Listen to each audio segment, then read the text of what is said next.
You remember when Biden was elected as president, Israel increased its operations in Iran, killing one of our nuclear scientists. So they thrive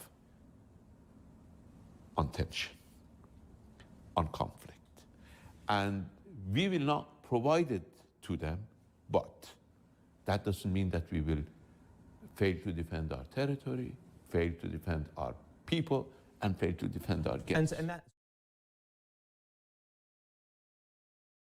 their desire was to improve relations with the United States, but they said Israel blocked that at every case with concrete actions. That's not even an opinion. That's just an examination of the facts that have happened, many of which we're still seeing play out right now. So the question right now is we just heard Bolton and Ambassador Dannon at the beginning talk about what Israel is almost certainly going to do, or very likely to do, in their next barrage. If they do that, what do you think is Iran's next play?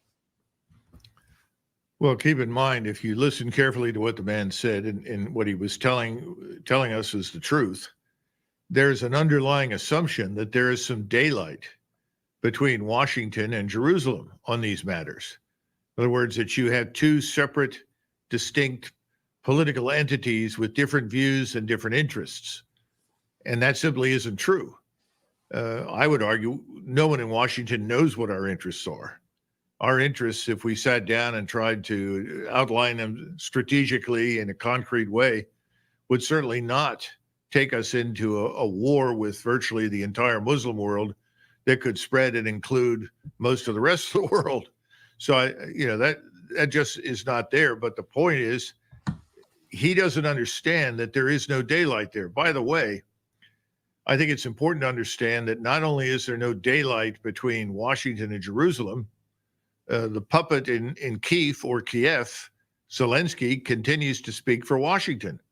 And even though Washington would like to wash its hand of the situation over there, and eventually will, the problem the Russians have always had is that they've wanted to believe that there were people in Washington anxious to bring the war to an end and negotiate with them. And frankly, that's just not been the case. And then finally, we have, as you mentioned, I think earlier in the program, the Chinese are discovering that we are continuing to bolster what we think are our interests in Taiwan.